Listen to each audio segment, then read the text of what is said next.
There are a lot of hotbed topics out there today. Coming up, you got a few different women giving you their perspective on what they think it's about, what they will and will not tolerate. Check it out.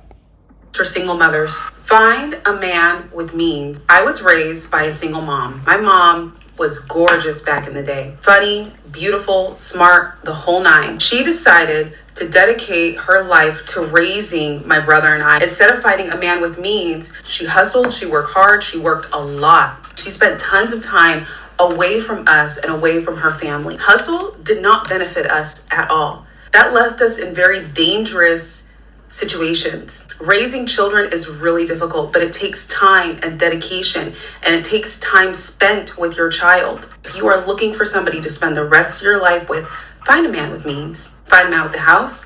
Find a man with a couple cars.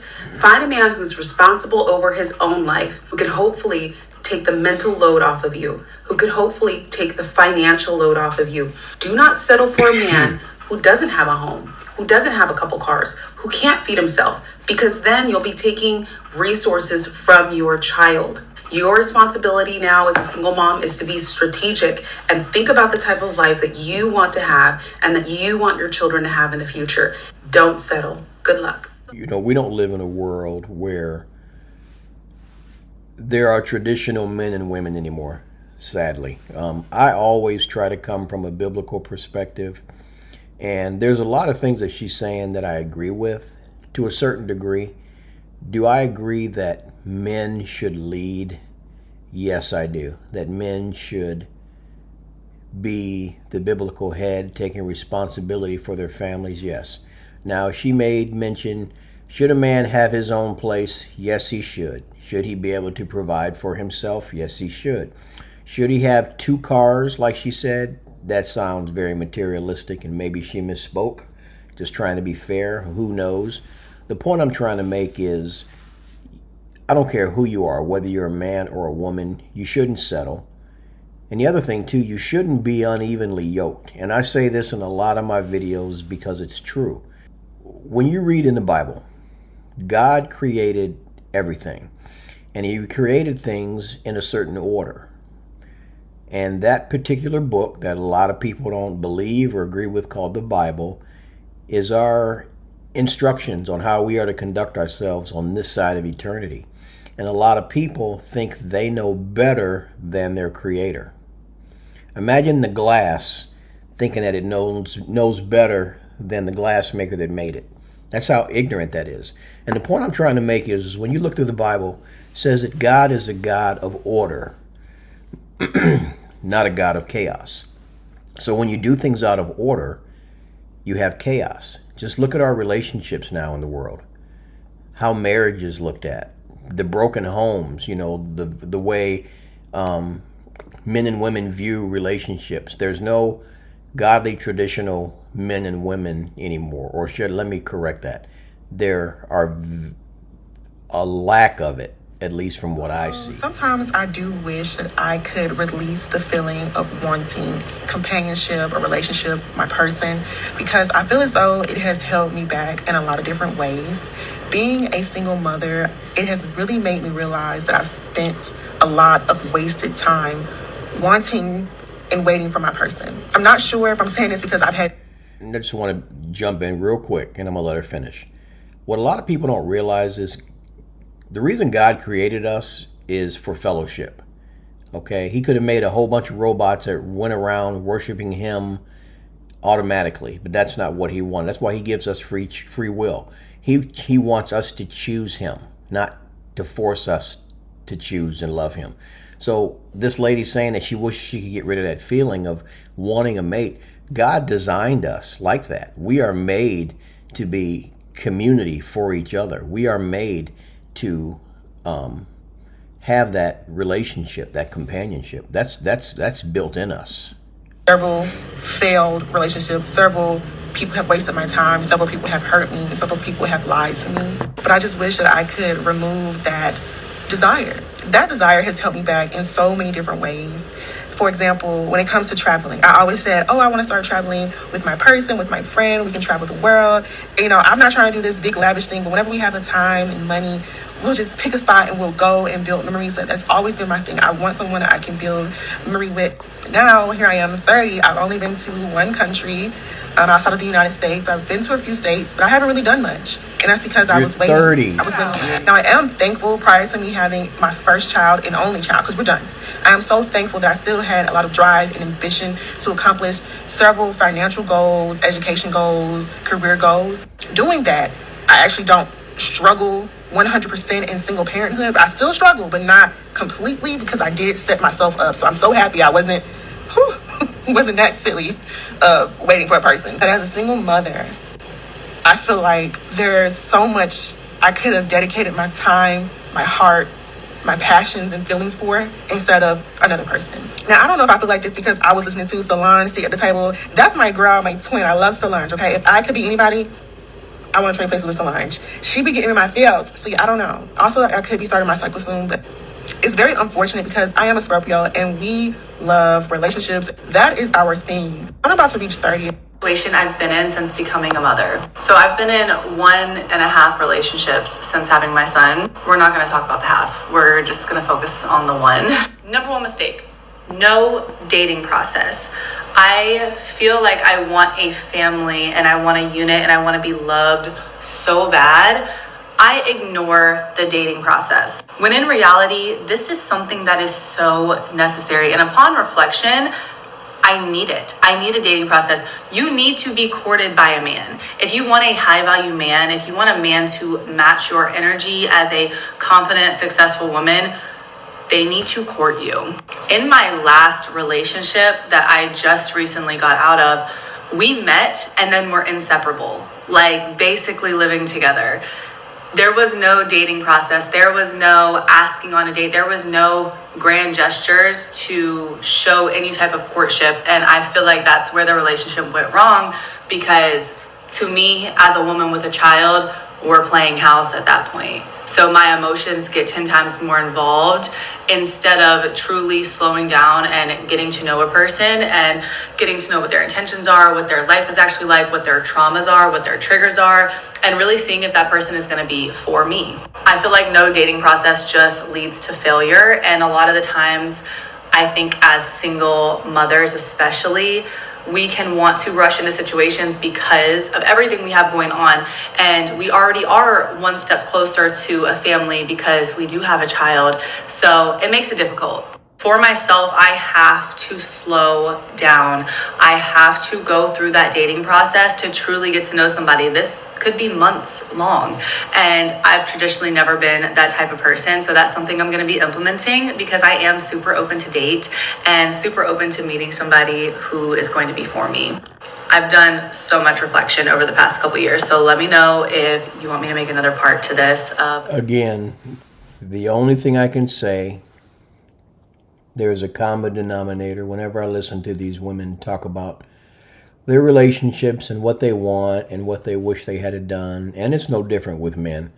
The point I'm trying to come back and say is when you do things out of order, you have chaos. And that is all I have heard from these first 3 women is a life of chaos. Honestly, if we were to do it correctly, we would implement biblical standards into how we look for a mate, the qualities we look for, whether we were evenly yoked or unevenly yoked, because there's so many things we're supposed to be looking for. We tend to look at, man, she's pretty hot, he's cute, he's got a lot of money, he's got a nice car. We're looking at all the wrong things. You know what I mean? So again, God is a God of order, not a God of chaos. When you do things the way he designed, which is orderly, you have order, not chaos. And that's in every area of your life, including your relationships. Now where I am in my life, I feel like it's a 50-50. Like, I do desire a relationship. I do desire marriage. I do desire somebody to take the load off and help me, you know what I'm saying, with just life's daily responsibilities. And y'all, that other 50%, being in a relationship, it's really like, it's just going to use the word distraction. Like, and a relationship can honestly be a distraction if you don't approach it the right way, because you end up losing yourself because you're so consumed on trying to make sure that your partner is happy, or making sure that you're showing up in a relationship. So that part of it, like, I don't miss it. I don't miss being able to do what I want to do, not feeling like I have to answer to anyone. I'm okay with that part. But y'all, the other 50, it's just like, to find your person, I can't wait. Like, someone who understands, somebody who gets you. You don't have to explain, like, your best friend. I just can't wait for that, y'all. So I'm like a 50-50. I am actively dating and waiting on God to send me my person. But on the other end, on the other 50, y'all, I'm actually enjoying my singleness. I'm actually enjoying getting to know me. I'm actually enjoying improving and working on what I need to work on before I get there, and before I do meet my happily ever after. What? Because, y'all, I want to be able to put, like, what I'm saying, be present, be active, be there. I feel like I rush things so fast, and obviously that's how I'm a single mom in the first place. But I feel like I rush things. So now I feel like, yeah, it is my season. So whenever God decides to bless Big Mama, I feel like she's going to be a little more prepared. I feel like she's going to be a little more prepared, because I feel like now I'm actually learning what it means to truly get to know yourself. Like, I feel like I finally learned what it means when they say work on yourself, get to know yourself, spend time with yourself. Like, I'm finally understanding what that means. But y'all let me know y'all thoughts. She made a lot of good points. And I think the thing that really resonated with me the most is where she talked about taking the time in her singleness to work on those things that she knows she needs to work on to be better. But one little caveat I'm going to say before I jump to the next and the last video. But one little thing I want to say before we move on. Even when she finds her happily ever after, that's when the work begins. Because again, you have two imperfect people with two different sets of backgrounds and two different sets of life experiences, two different sets of baggage, trying to come together to be one flesh. And it takes years and it takes work. But it can be beautiful if you're willing to stick it out, because not only will you grow, but you guys will be getting to grow together. Single mother that might potentially be entering the dating field in her 40s. Here's a list of 5 things I will not be doing. Number 1, bringing a man around my kids anytime soon. I'll be honest with you, that is my biggest concern. Probably one of the main reasons why I stayed in a really toxic relationship was because the person I was in a relationship with is my baby's dad, all my kids' dad. And they love him. And the idea of me being out there again and potentially opening them up to meeting somebody new is scary. And you hear a lot of horror stories. And I'm praying about that. We will have to be damn near engaged. Who on earth is going to get engaged to someone without meeting their kids first? No. And I probably will be conducting all kinds of checks and make sure this person is the one before I even introduce them to my kids. And here's the thing, I don't even know where I'm going to have time for that. You got to have time to be able to do that. And that's one thing I don't have is time. So that's number 1. Number 2, I'm not going to be dating somebody that doesn't have their own place to live. Y'all know how I feel about that. If a man cannot take care of himself, he is not ready for a relationship. Especially if we're in our 40s. Number 3, I will not be making a whole lot of changes to myself to appeal to somebody. You either like me or you don't. Let me just go back one. She is right. There's no reason you should be in your 40s and haven't established something for yourself. Your own place or something. Not necessarily a homeowner, but you're on the track to head it somewhere, not still sitting in the basement playing video games trying to figure out what you want to do with your life. I realize I am not everybody's cup of tea, and I'm okay with that. And just because I'm not one person's cup of tea doesn't mean I'm not a good cup of tea. You know what I'm saying? Like, some people love Indian food, some people hate Indian food. Doesn't mean Indian food's good or bad. It just means it's in the eye of the beholder. At this age, I am who I am. You want me or you don't. Number 4, I am not going to be entertaining somebody who is a perpetual victim in all the relationships he's ever had. Here's the truth. At the end of the day, you're the common denominator. If you picked wrong, if you did things, we're human, but you gotta own it. Not everybody is the villain and you were the victim. I can't do victims. I can't. I have to have somebody in my life that takes accountability for who and what they are. Last but not least, number 5, I will not fight for no man. If a man puts me in a position where I have to fight for his attention with another female, he is not the one for me. I'm not about to waste one breath, and I mean one breath, on a man that is considering me versus someone else. I'll help you pick, sir. Pick her, because I'm not the one. Well, that was an earful.